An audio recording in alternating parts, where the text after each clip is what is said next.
पिछले पार्ट के आखिर में हमने देखा था कि वेडनेसडे की हालत मरने वाली थी और तब थिंग उसे देख रहा था। अब इस पार्ट की शुरुआत में हम देखते हैं कि वेडनेसडे अभी भी होश में नहीं आई होती। तो वहाँ पर मोर्टिशिया मरे हुए लोगों की कहानियाँ सुनाती है जो वेडनेसडे को काफी पसंद थी और शायद इसी से वो कोमा से बाहर आ जाएगी, जिसके बाद वो लोग वहाँ से निकल जाते हैं। और तब वेडनेसडे अचानक उठ जाती है। उसे विजन्स ख्यालों में लैरिसा नजर आती है। वेडनेसडे को लैरिसा का दिखना अजीब लगा। वो रूम से निकल कर देखती है कि वो जंगल में प्रिंसिपल के ऑफिस में है और वहाँ भी लैरिसा है। तो वेडनेसडे उससे पूछती है कि तुम क्यों देख रही हो मुझे। लैरिसा कहती है कि मैं तुम्हें जिंदगी में रास्ता दिखाने के लिए आई हूँ। जैसे पहले गुडी एडम्स आती थी, मैं भी तुम्हारी दूर की रिश्तेदार हूँ और फिलहाल मैंने तुम्हारे बारे में सब जान लिया है, जिसमें अब तक तुमने अपनी पावर्स खो दी हैं और एनिड के मरने के बारे में अभी तक उसे नहीं बताया और टाइलर को भी तुमने अजाइलम से आजाद करवा दिया और तुम्हें अब सब कुछ ठीक करना होगा। तो वेडनेसडे कहती है कि उसके लिए मुझे वापस पावर्स चाहिए होंगी जो आप मुझे दिला सकती हो। लैरिसा कहती है वेडनेसडे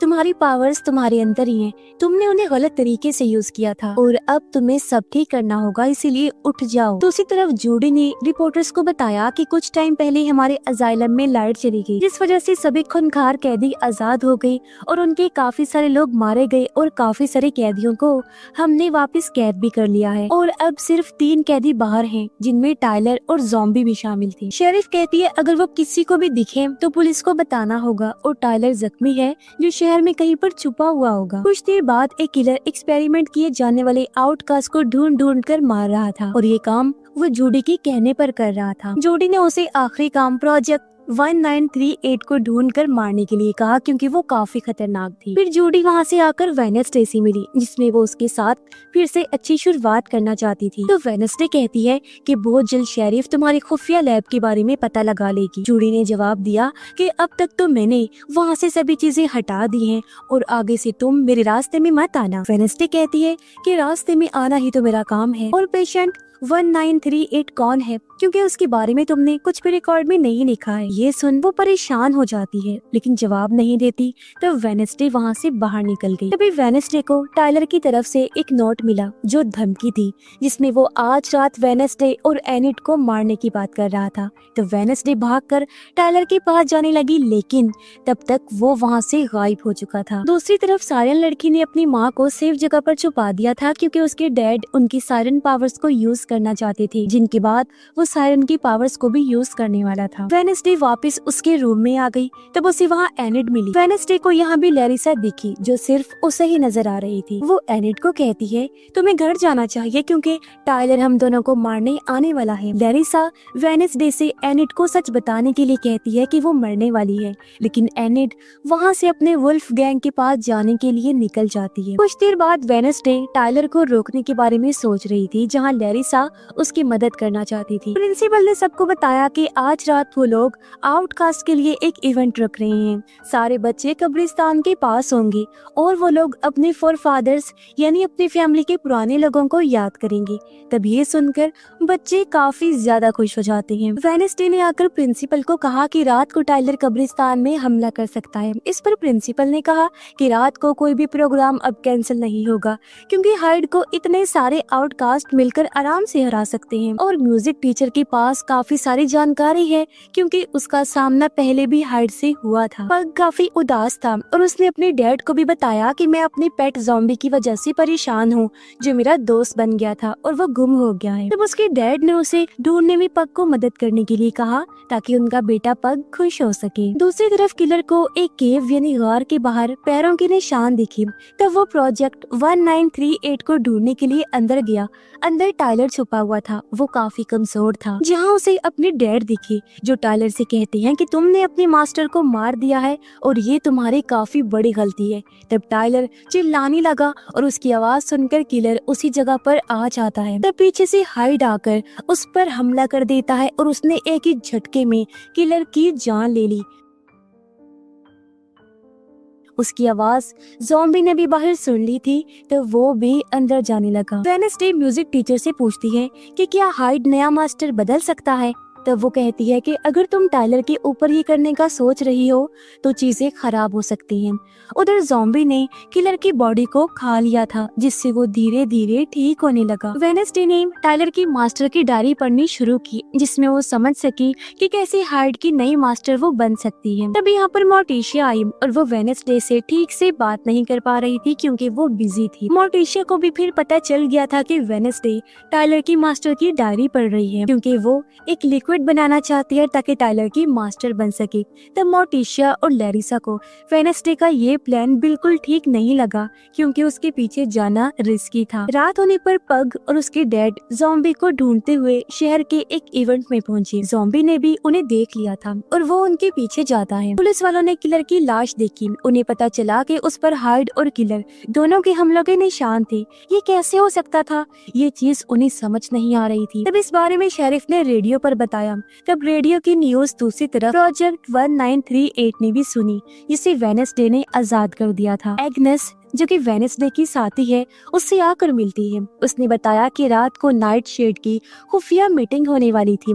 तो वेडनेसडे ये सुनकर चौंक जाती है और कुछ ही देर बाद सभी नाइट शेड मिलते हैं, जिन्हें एनिड और उसके दोस्त ने बुलाया था। यहाँ वेडनेसडे भी आ गई थी। एनिड ने सबको बताया कि आज रात टाइलर मुझे और वेडनेसडे को मारने वाला है। वेडनेसडे भी बताती है कि जब वो हम दोनों पर हमला करेगा तब मेरा प्लान उसे काबू करने का है, क्योंकि मैं उसकी मास्टर बनने वाली हूँ। जो सुनकर सारे चौंक जाते हैं। फिर वेडनेसडे ने एक लैब में आकर केमिकल तैयार करना शुरू किया, लेकिन लैरिसा को ये चीज सही नहीं लगी, क्योंकि टाइलर ने अपनी मास्टर को भी मार दिया था। लेकिन वेडनेसडे ने पूरा प्लान तैयार कर लिया था और वो लिक्विड को एक इंजेक्शन में भरकर वहाँ से निकल जाती है। पग को जब ज़ॉम्बी के बारे में पता चला कि वो यही है, तो अपने डैड को बाहर छोड़कर वो अंदर उससे बात करने गया।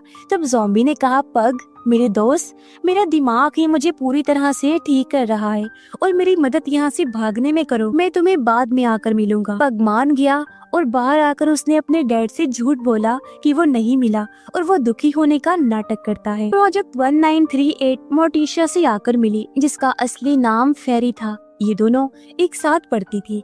वो मोर्टिशिया से कहती है कि मुझे अपने बेटे को बचाना है, तो प्लीज मेरी मदद करो। तब यहाँ मोर्टिशिया भी समझ जाती है कि फेरी असल में टाइलर की माँ है और दोनों डील करती हैं। रात को सारे आउटकास्ट कब्रिस्तान में आ जाते हैं। यहाँ टाइलर भी आ गया था।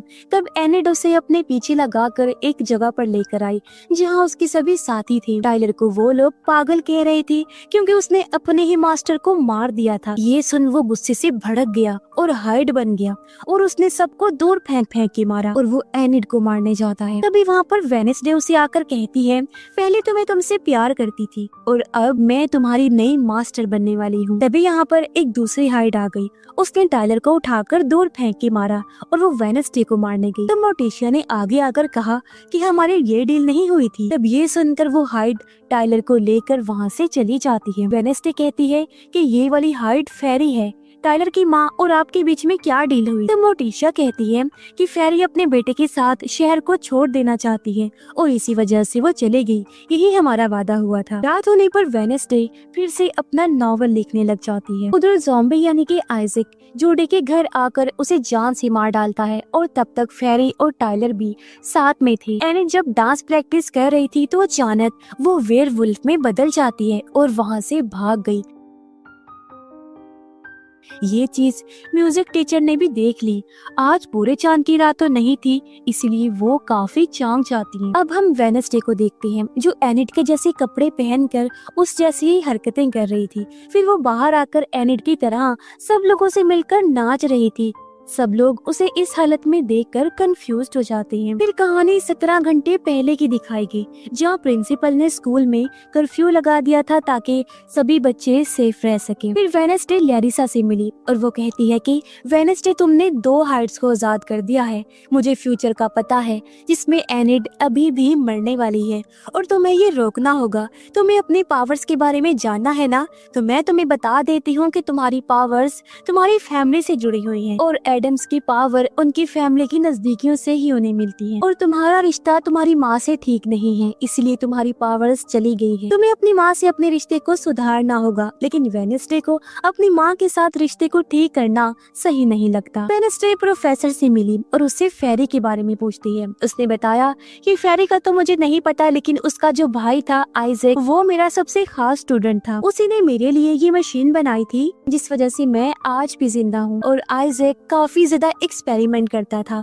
लेकिन फिर एक बार उसके एक्सपेरिमेंट के दौरान धमाका हुआ और सबको लगता था कि वो मर गया और उसकी लाश को स्कल ट्री के नीचे दबा दिया। ऐसी अफवाहें मैंने सुनी थी। तब ये सुनकर वो हैरान रह जाती है। फिर वेडनेसडे आइजैक के बारे में पता लगाने का काम एग्नेस को देती है। बग उसे एक तस्वीर भी देता है जो उसे आइजैक के पास से मिली थी, जिससे वेडनेसडे समझ जाती है कि वो अपनी बहन को ढूंढ रहा है, जो और कोई नहीं बल्कि फेरी है। दूसरी तरफ फेरी ने टाइलर को उठाया और उसने अपने बेटे से दूर जाने के लिए माफी मांगी और कहा कि तुम्हारा कोई मास्टर नहीं है। अब म्यूजिक टीचर आकर एनिट से मिली और उसे कहा कि तुम पिछली रात को वेयरवुल्फ बनी थी। वो रात तो पूरे चांद की रात भी नहीं थी, यानी कि तुम एक अल्फा वेयरवुल्फ हो और अल्फा वेयरवुल्फ सबसे ज्यादा पावरफुल होते हैं। वेडनेसडे आकर फिर अपनी नानी से मिलती है और कहती है कि मुझे मेरी पावर्स वापस चाहिए और इसका कोई रास्ता जरूर होगा। मैंने एक और हाइड को आजाद कर दिया है और अब मुझे 2 हाइड का सामना करना है।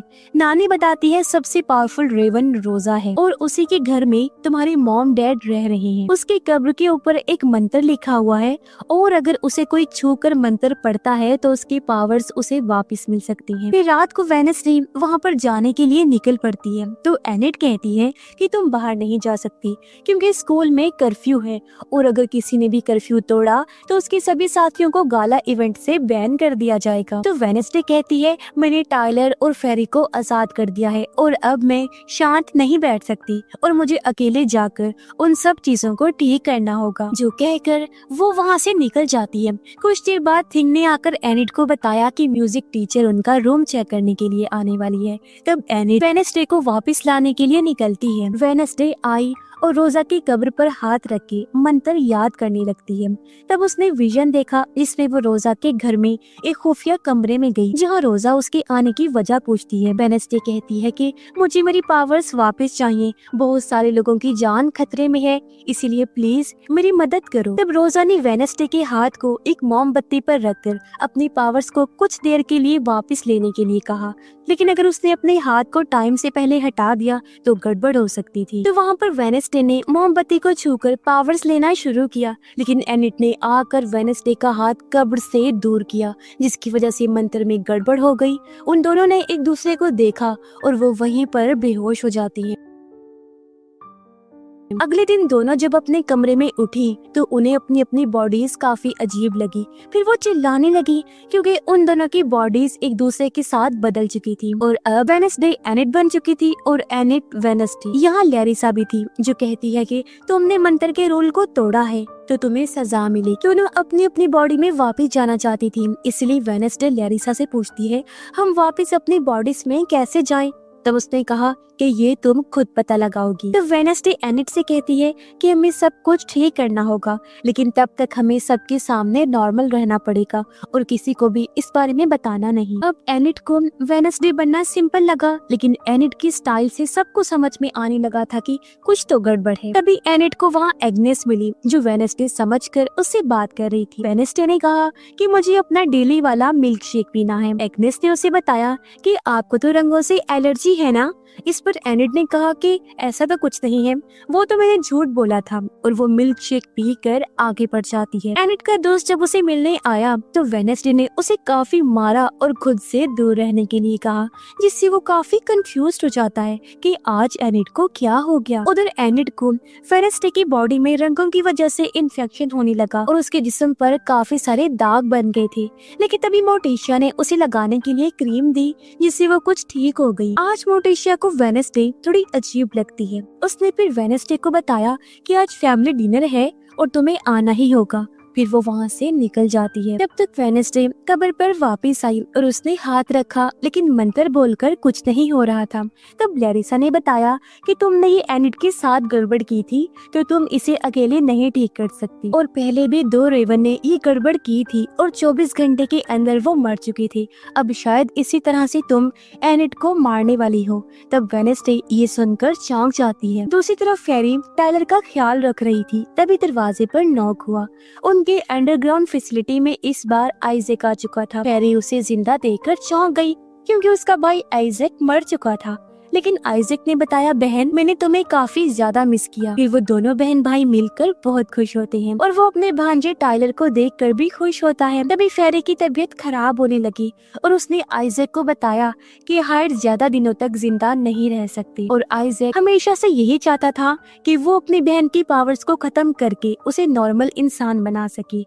आइजैक ये भी बताता है कि मैंने जूडी को मार दिया है, जो सुनकर फेरी खुश हो जाती है। तो उसी तरफ वेडनेसडे अपना म्यूजिक बजा रही थी, तब वहाँ पर म्यूजिक टीचर आकर उसकी तारीफ करती है। उसने कहा कि तुम अब वेडनेसडे की तरह ही बनती जा रही हो, और उसे शांत रहने के लिए कहा, क्योंकि एनिड अब कभी भी वेयरवुल्फ बन सकती थी, इसीलिए उसे स्कूल के केज पिंजरे में बंद रहना होगा। तब वेडनेसडे एनिड के बारे में ये जानकर चौंक गई और उसे रोजा आकर बताती है कि तुम्हें अपनी बॉडी में जाने के लिए सुबह तक का वक्त मिला है, और अगर तुम नहीं गई तो तुम मारी जाओ। उधर एनिड ने वेडनेसडे की नॉवल की मदद से उसके और उसकी फैमिली के बारे में जानने का फैसला किया, क्योंकि उसे फैमिली डिनर पर जो जाना था, जिसमें वेडनेसडे अपने सभी करीबी लोगों के बारे में लिखती थी। तब एनिड को पता चला कि वेडनेसडे उसे बेवकूफ लड़की समझती थी, जिसमें वो हमेशा एनिड को बचाती है। तब एनिड अपने बारे में ये पढ़कर भड़क जाती है। फिर एनिड ने उसे डेमो देने का फैसला किया और वो अपनी स्टाइल में वापस आकर स्कूल में घूम रही थी और डांस कर रही थी, लेकिन फिर से रंगों की वजह से उसे इन्फेक्शन होने लगा। तो वो चिल्लाने लगी, उसकी हालत बहुत खराब हो गई थी और ये चीज वेडनेसडे ने भी देख ली थी। उधर वेडनेसडे को पता चला कि एनिड का दोस्त किसी और लड़की से भी बात करता है, इसीलिए वो एनिड की तरफ से उससे रिश्ता तोड़ लेती है। तभी वहाँ पर म्यूजिक टीचर ने आकर वेडनेसडे को केज में जाने के लिए कहा, क्योंकि उसके बाहर रहने से खतरा हो सकता था। एग्नेस आकर एनिड से मिली, यानी वेडनेसडे से, और उससे पूछती है कि आप एनिड का फोन क्यों यूज कर रही हो, और एनिड केज में है और उसने अपने दोस्त से भी रिश्ता तोड़ लिया है। अब एनिड ये सुनकर भड़क गई। एग्नेस ने फिर बता दिया कि आप तो उस लड़की को मरने से बचा रही हो, जैसे आपने विजन में देखा था। तब ये सुनकर भी एनिड काफी हैरान रह जाती है। एग्नेस कहती है कि एनिड मुसीबत है, आपको उसे छोड़ देना चाहिए, क्योंकि आपको मेरे जैसी फ्रेंड की जरूरत है, वो बेवकूफ लड़की है। तब एनिड भड़क कर कहती है कि तुम लूजर हो, मेरी तरह बनना चाहती हो, मैं तो सिर्फ तुम्हें यूज करती हूँ अपने कामों के लिए। तब एग्नेस इस बात से दुखी हो गई और वहाँ से चली जाती है। उधर एडम्स फैमिली में डिनर चल रहा था और एनिड को खाना पसंद नहीं आ रहा था। मोर्टिशिया ने फिर अपने दोनों बच्चों को सच बताने के लिए कहा, क्योंकि वो स्कूल में गड़बड़ कर रहे थे। तब पग बताता है कि मेले में मैंने ज़ॉम्बी को देखा था, लेकिन डैड से झूठ बोला और इस बात के लिए वो अपने बाप से माफी मांगता है।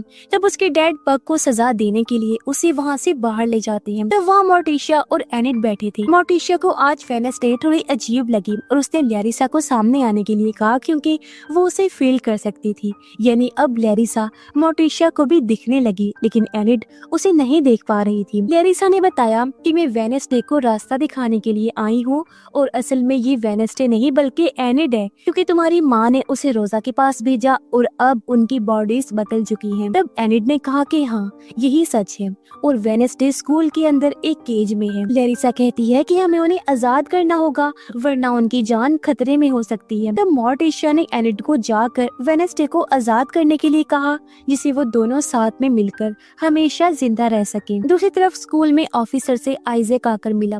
ऑफिसर ने कहा कि तुम तो मर चुके थे और तुम्हारा वापस जिंदा होना कुदरत के कानून के खिलाफ है। तब उसने कहा कि मैं साइंस की वजह से जिंदा हूँ। ऑफिसर कहता है ये बहुत गलत है, और तब आइजैक कहता है कि आप भी तो मेरे साइंस के एक्सपेरिमेंट की वजह से जिंदा हो, और अब मुझे मेरी मशीन वापस चाहिए।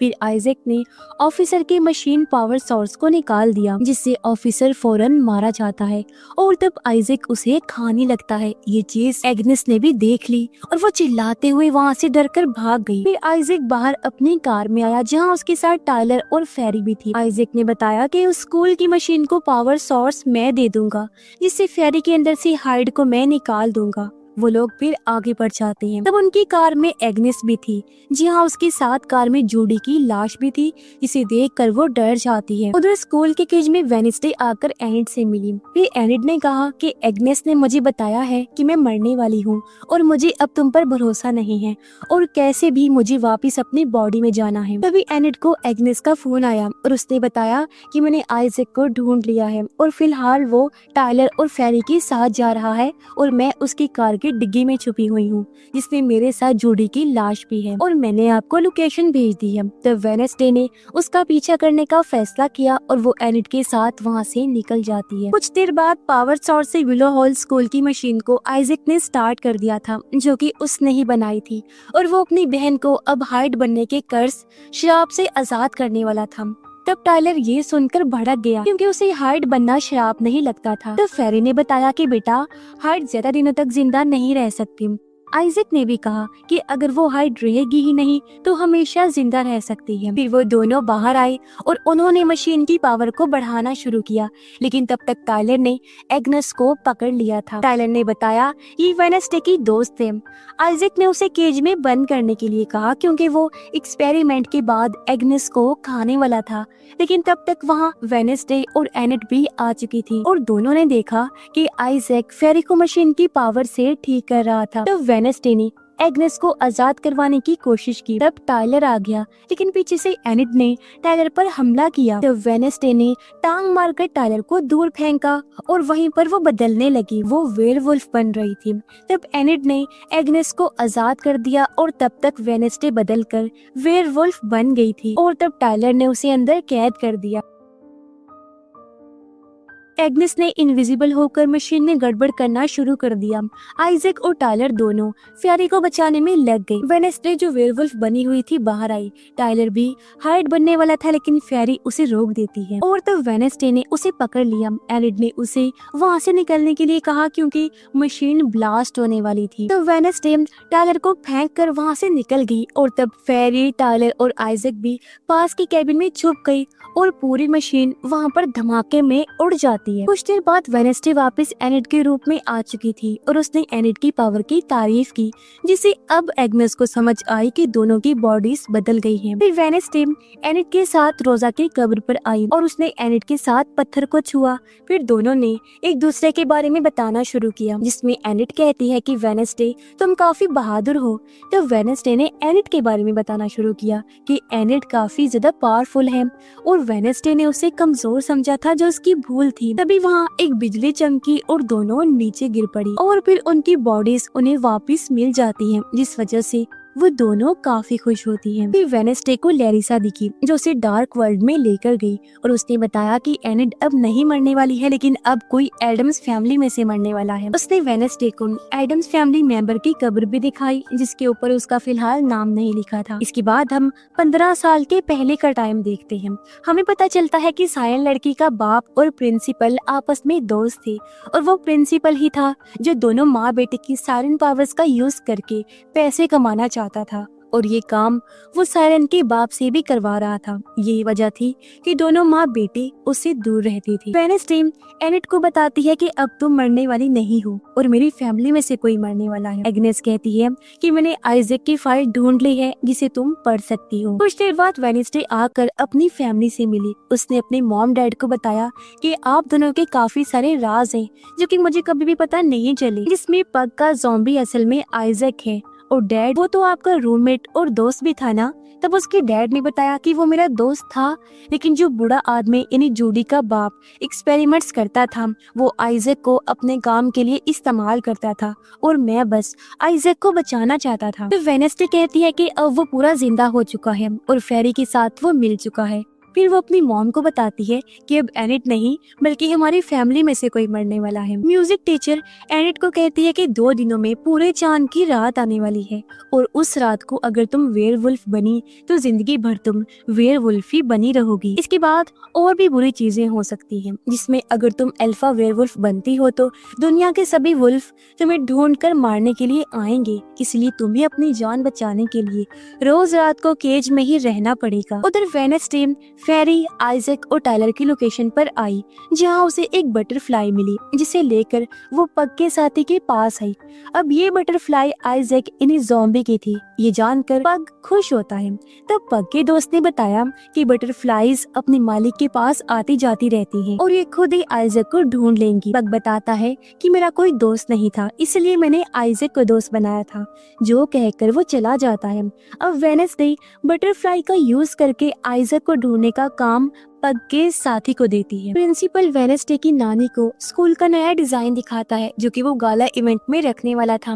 वो कहता है मैं आपकी फैमिली का नाम रोशन करूंगा और आप लोगों को इज्जत दूंगा, लेकिन इसके बदले मुझे बड़ी डोनेशन चाहिए होगी। ये बात तो साफ थी कि वो काफी बड़ा लालची इंसान था। तब नानी कहती है मुझे तुम जैसे लोग बिल्कुल पसंद नहीं, मैं तुम्हें एक पैसा नहीं देने वाली। ये कहकर वो निकलने वाली होती है। तब प्रिंसिपल ने साइलेंट लड़की को बुलाया, जिसने अपनी पावर्स को यूज करके नानी से कहा कि आप अपनी सारी दौलत अपनी मर्जी से स्कूल को डोनेट कर दो। तब वो मान जाती है। दूसरी तरफ टायलर ने फेरी का इलाज करना शुरू कर दिया था। उसकी माँ को खून की जरूरत थी, तो वो अपना ही खून उसे देता है। फिर वेडनेसडे आकर साइलेंट लड़की से तलवारबाजी करने लगी। रोसी कहती है कि तुम अपने पावर्स की मदद से मेरी नानी को डोनेशन देने पर मजबूर कर रही हो। इस पर साइलेंट लड़की उसे सब कुछ भूलने का कहकर वहाँ से चली जाती है, लेकिन एग्नेस उसे बताती है कि साइलेंट लड़की को प्रिंसिपल धमका रहा है, तभी वो ऐसा कर रही है और उसकी माँ को भी उसने कैद करके रखा है, क्योंकि वो उन दोनों माँ बेटे की पावर्स को यूज करके पैसे कमाना चाहता है। एग्नेस वेडनेसडे की बेस्ट फ्रेंड बनने के लिए पूरी तरह उसके जैसा हुलिया बनाकर उसके सामने आ जाती है। तो वेडनेसडे कहती है कि तुम बिल्कुल भी खास नहीं हो और मेरे जैसी तो तुम बिल्कुल भी नहीं बन सकती। वो फिर वहाँ से निकल गई और इस बात से एग्नेस का दिल टूट जाता है। प्रिंसिपल फिर फेरे लड़की के डैड को मार देता है, जो उसका साथी था, क्योंकि उसने उसके साथ काम करने से मना कर दिया था। रात को गाला इवेंट शुरू हो गया था और एडम्स फैमिली समेत सभी लोग भी वहाँ आ गए थे। एनिट का दोस्त उसके साथ नहीं था, क्योंकि वो अपने पुराने दोस्त के पास चला गया था। तब एनिड एक जगह पर आई और वो काफी दुखी हो रही थी। तब उसे वहाँ पर एग्नेस मिली, जो भी दुखी थी। एग्नेस ने बताया कि मैं वेडनेसडे जैसा बनना चाहती हूँ, लेकिन वेडनेसडे को मेरी बिल्कुल परवाह नहीं है। तब एनिड कहती है कि तुम्हें खुद की तरह जीना सीखना होगा और तुम्हें वेडनेसडे बनने की कोई जरूरत नहीं है। तब एग्नेस को उसकी बात अच्छी लगी। इस दौरान एनिट के क्लासमेट ने साइलेंट लड़की की माँ को एक रूम से आजाद कर लिया होता है। फिर वेडनेसडे ने इस बारे में आकर एनिट को बताया कि साइलेंट की माँ अब आजाद हो चुकी है और उन्हें अब प्रिंसिपल को रोकना होगा। और एग्नेस, मुझे तुम्हारी मदद चाहिए ताकि प्रिंसिपल के तावीज को हम निकाल सके, और अच्छा हुआ तुमने अपने खुद की पहचान बना ली है। जो सुनकर वो काफी खुश होती है। कुछ देर बाद वहाँ पर डांस शुरू हुआ, जिसमें एनिड ने इस बार एग्नेस के साथ डांस किया। ये कमाल का डांस कर रही थी। इस दौरान एग्नेस इनविजिबल होकर प्रिंसिपल के पास आई और उसने प्रिंसिपल का तावीज निकाल लिया। फिर उसने एनिट के साथ डांस को खत्म किया, जिससे सभी लोग काफी खुश हुए। कुछ देर बाद साइलेंट लड़की प्रिंसिपल को स्टेज पर आने का कहती है। वो जब आया तो साइलेंट अपनी पावर से उसे कहती है कि सबको सच बताओ। तब प्रिंसिपल ने सबको बताना शुरू किया कि उसने सबसे पहले साइलेंट लड़की को मजबूर किया कि वो मोर्टिशिया और नानी के पास से बड़ा डोनेशन निकाल ले, लेकिन मोर्टिशिया इस चीज में फेल हुई। तब प्रिंसिपल ने साइलेंट लड़की की माँ को भी कैद किया और नानी की पूरी जायदाद को साइलेंट की पावर से लूटने की कोशिश की। वो कहता है मैंने पैसे अपने साथी साइलेंट के बाग को भी देने थे, लेकिन वो गद्दारी पर उतर आया और मैंने उसे मार डाला। जो सुनकर सभी चौंक जाते हैं। अब प्रिंसिपल को होश आ गया, इसलिए वो साइलेंट लड़की को पकड़ लेता है और उसे मारने की धमकी देने लगता है। तभी उसने गलती से आग ऊपर झूमर में भी छोड़ दी थी, इससे साइलेंट आजाद हो गई और एनिड की क्लासमेट ने अपनी मेडुसा की पावर का यूज करके प्रिंसिपल को पत्थर का बना दिया। तब ऊपर से झूमर उस पर गिरता है और प्रिंसिपल वहीं मारा जाता है। तब ये देखकर नानी काफी ज्यादा खुश हुई और वेडनेसडे का शुक्रिया अदा करती है, क्योंकि वो अपने सारे पैसों को खोने से बाल बाल बची थी। तभी वहाँ पर वेनेसडे को पग के साथी ने आकर बताया कि उसे बटरफ्लाई से पता चल गया है कि आइजैक कब्रिस्तान में है। तब मोर्टिशिया देखती है कि पग भी वहाँ से गायब है। उधर पग कब्रिस्तान में था, तब उसे आइजैक आकर मिला, जिसका अब पूरा इंसानी जिस्म आ चुका था। उसे पग की मदद की जरूरत थी, इसीलिए वो पग को बेहोश करके पकड़ लेता है। कुछ ही देर बाद वहाँ पर वेनेसडे और पग का साथी आ जाते हैं, लेकिन वहाँ पर सारी बटरफ्लाईज ही बचे थे। इसी वेनेसडे समझ गई कि पग को आइजैक ने कैद कर दिया है। जंगल में पुलिस वाले पग को ढूंढ रहे थे क्योंकि वो अभी भी गायब था, और वेनेसडे को समझ नहीं आ रही थी कि आइजैक को पग से क्या मिलेगा, क्योंकि वो किसी काम का नहीं था, और इस बारे में मोर्टिशिया और उसके हस्बैंड को भी समझ नहीं आ रहा। शेरिफ उनसे कहती है कि हो सकता है उनसे कोई बदला ले रहा हो। तब वेनेसडे उनकी बातें सुन रही थी। फिर वेनेसडे और मोर्टिशिया साथ में लैरिसा को बताने लगी कि उन दोनों को नानी की मदद लेनी होगी, क्योंकि तीनों अपनी पावर्स को यूज करके पग को ढूंढ सकती हैं। कुछ देर बाद मोर्टिशिया ने अपनी माँ को आधे रास्ते से ही वापस बुला लिया। फिर तीनों ने साथ में मिलकर अपनी पावर्स को यूज करना शुरू किया। जहाँ वेनेसडे को विजन दिखे, उसने देखा कि मोर्टिशिया और उसके हस्बैंड ने सालों पहले आइजैक को मारकर उसकी लाश को जमीन में गाड़ दिया था। फिर वेनेसडे ने होश में आकर मोर्टिशिया को इसके बारे में पूरा सच बताने के लिए कहा। तो मोर्टिशिया ने बताया कि आइजैक जिस दिन मरा था, उस रात मैं और मेरे हस्बैंड दोनों आइजैक के साथ, जिसमें आइजैक अपनी मशीन को बनाकर अपनी बहन को ठीक करना चाहता था, और इस मशीन को काफी ज्यादा पावर चाहिए थी, जिसमें आइजैक ने मेरे हस्बैंड यानी तुम्हारे पापा की मदद ली, क्योंकि उनके पास भी बिजली को कंट्रोल करने की पावर थी। इसीलिए उन्होंने अपने दोस्त आइजैक की मदद करने की कोशिश की, लेकिन आइजैक ने अपनी पावर से उनकी सारी पावर्स छीन लेने की कोशिश की, क्योंकि इन्हीं पावर से वो फेरी को ठीक करना चाहता था। इस चीज में मेरे हस्बैंड की जान खतरे में थी, लेकिन तब मोर्टिशिया ने आइजैक पर हमला करके उस मशीन को बर्बाद कर दिया। इसमें आइजैक मारा गया, लेकिन फेरी बच गई। और इस हादसे में मेरे हस्बैंड यानी तुम्हारे डैड ने अपनी पावर्स खो दी, और बूढ़े साइंटिस्ट ने भी उन दोनों को धमकाया कि अगर उन्होंने सबको सच बताया तो वो लोग मर्डर केस में फंस सकते हैं। इसीलिए हम दोनों ने मिलकर आइजैक को कब्र में गाड़ दिया था, जो कि आइजैक ने मेरे हस्बैंड के लिए खो दी। वेनेसडे कहती है कि फिर से वो यही करने वाला है, बस वो इस बार पापा की जगह पग की पावर्स को यूज करने वाला है, और मैं अपने भाई को कुछ होने नहीं दूंगी। उधर आइजैक पग को खाना देता है, साथ ही वो अपनी बहन के साथ काफी खुश था, और वो दोनों इस जिंदगी को सुधारने वाले थे। लेकिन वहाँ पर फेरी ने आइजैक को थोड़ी सी चीजें बदलने के लिए कहा, तब वो मान गया। वहीं पर टाइलर आया और उसने पग के थोड़े से कपड़े शहर की दूसरी तरफ छोड़ दिए थे, जिससे कोई उन तक पहुँच ना सके। तो ये सुनकर आइजैक काफी खुश हो जाता है, क्योंकि वो वेनेसडे के सामने उसके भाई को मारना चाहता था। फिर एनिट केज में जाने के लिए निकली, क्योंकि आज रात पूरे चांद की रात थी और वो किसी भी तरह से वेयरवुल्फ नहीं बनना चाहती थी। उधर पग का साथी वेनेसडे को कहता है कि ये बटरफ्लाईज 48 घंटों में मर जाती हैं, और मैंने भी पग पर ध्यान नहीं दिया, अगर दिया होता तो वो मेरा अच्छा दोस्त बन जाता। तो वेनेसडे कहती है कि मेरे भाई ने जो भी गलतियां की हैं उसकी जिम्मेदार मैं हूँ। कुछ देर बाद पग के साथी ने आकर वेनेसडे को आइजैक का दिया हुआ गिफ्ट दिया। तो वेनेसडे ने देखा कि आइजैक ने रात को उसे कब्रिस्तान में उसके भाई को बचाने के लिए बुलाया है। वेनेसडे रात को कब्रिस्तान में पहुंची, जहां आइजैक ने पग को पकड़ा हुआ था। वेनेसडे ने पग को आजाद करने के लिए कहा, और थिंग ने छुपकर आइजैक पर हमला कर दिया, लेकिन उसे पहले से ही इस बारे में पता था, इसलिए टाइलर ने आकर थिंग को भी पकड़ लिया।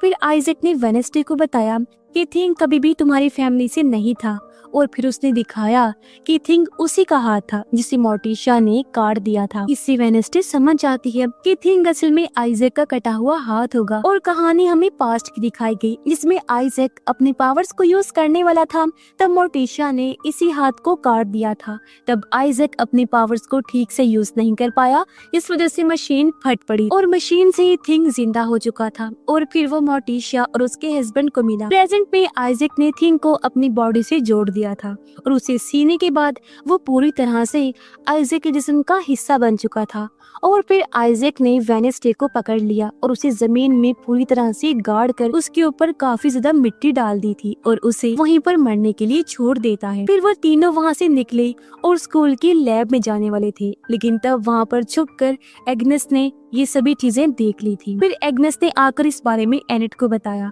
कि वेनेसडे को जमीन के नीचे गाड़ दिया गया है। फिर वो दोनों आकर जमीन खोदने लगे, लेकिन इस चीज में काफी वक्त लग रहा था और वेनेसडे मरने वाली थी। लेकिन एनेट को वेनेसडे को बचाना था और उसके पास एक ही रास्ता था। लेकिन मुसीबत की बात कि आज पूरे चांद की रात भी थी, इसलिए एग्नेस उसे ऐसा करने से मना करती है। लेकिन एनेट अपनी दोस्त को बचाने के लिए कुछ भी कर सकती थी, इसलिए वो खुद से वेयरवुल्फ बन जाती है और उसने जमीन खोदकर फिर वेनेसडे को भी बाहर निकाल लिया। वेनेसडे होश में आ गई और उसने एनिड को वेयरवुल्फ के फॉर्म में देखा और वो दुखी हो जाती है क्योंकि एनिड अब हमेशा के लिए वेयरवुल्फ बनने वाली थी। तब एनिड वहाँ से भाग जाती है, इसलिए वेनेसडे ने एग्नेस को उसके पीछे जाने के लिए भेजा। तभी यहाँ मोर्टिशिया, उसका हस्बैंड और लैरिसा भी आ गई थी और अब इन सबको मिलकर पग को बचाना था।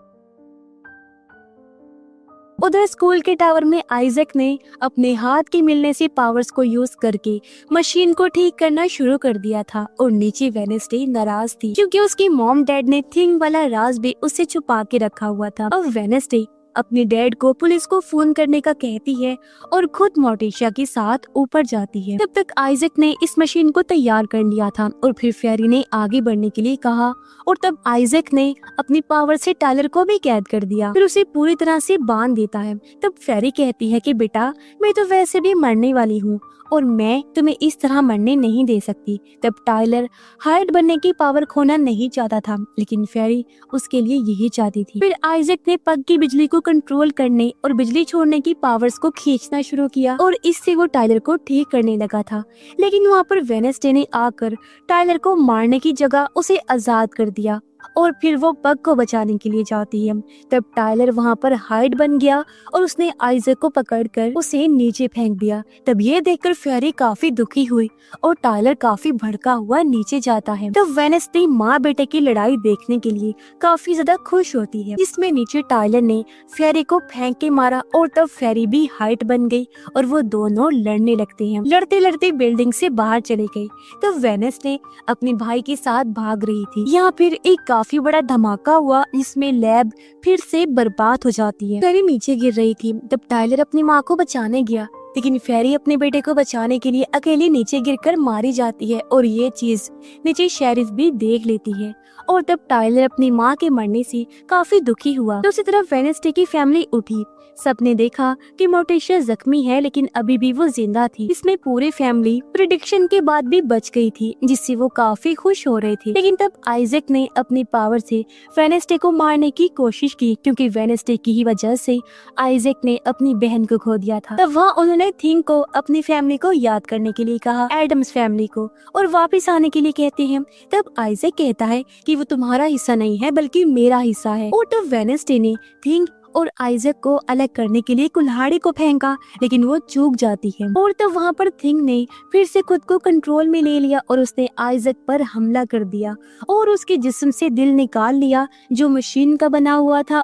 और ऐसा होते ही आइजैक भी मारा जाता है। फिर थिंग वहाँ से आजाद होकर अपनी फैमिली के पास वापिस आ जाता है, जिससे सब काफी खुश हो गई। 2 दिनों के बाद स्कूल खत्म हो चुका था, इसलिए वेनेसडे पैकिंग कर रही थी और थिंग भी अपनी सच्चाई को जानकर काफी खुश हो गया था। इसके बाद हम टायलर को देखते हैं, जो अपनी मॉम डैड की कब्र पर आकर काफी दुखी था। तब यहाँ म्यूजिक टीचर आई। उसने टायलर से कहा, मैं तुम्हारी मदद कर सकती हूँ, क्योंकि बिना मास्टर की हार्ट ज्यादा देर तक जिंदा नहीं रह सकती। तब टायलर कहता है कि मुझे किसी मास्टर की जरूरत नहीं है।